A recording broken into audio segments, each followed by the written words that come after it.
मराठा आरक्षणाच्या मागणीसाठी मराठा नेते मनोज जरांगे पाटील हे आझाद मैदानामध्ये उपोषणाला बसलेले आहेत आणि या उपोषणाची आज 4थी रात्र आहे आणि त्यातच आता न्यायालयाचे आदेश देखील आलेले आहेत आणि या आदेशाच्या अनुसार मुंबई पोलीस असतील किंवा आंदोलनातील जे सक्रिय कार्यकर्ते आहेत ते या CSMT रेल्वे स्थानकाच्या बाहेर असलेले ज्या गाड्या आहेत त्यांना बाहेर काढतायत। मात्र आज ही 4थ्या दिवशी देखील आपण जर बघितलं तर शेकडोच्या संख्येने आंदोलक जे आहेत ते आपल्याला छत्रपती शिवाजी महाराज टर्मिनसमध्ये या ठिकाणी आज झोपलेले पाहायला मिळत आहेत।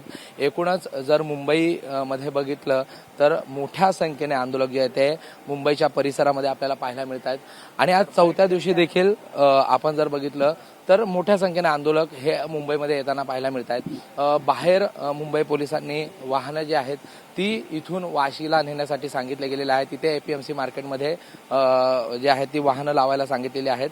मात्र त्याबरोबरच आता आंदोलक जे आहेत त्यांना ट्रेनने पुढे मुंबईमध्ये येण्यासाठी सांगितलं जात आहे। छत्रपती शिवाजी महाराज टर्मिनसमध्ये आपण जर बघितलं तर आंदोलक गेल्या 4 दिवसापासून ज्या पद्धतीने आंदोलक आहेत ती संख्या आजही आपल्याला पाहायला मिळते आहे। एकूणच आता उद्या न्यायालय नेमकं काय या दुसऱ्या दिवशी निर्देश देतं हे देखील पाहणं गरजेचं आहे। मात्र आज 4थ्या दिवशी देखील आंदोलक जे आहेत ते मोठ्या संख्येने आपल्याला या परिसरामध्ये पाहायला मिळत आहेत। कॅमेरा पर्सन अनिल पवारसह प्रशांत बडे, ABP माझा, मुंबई। ABP माझा, उघडा डोळे बघा नीट।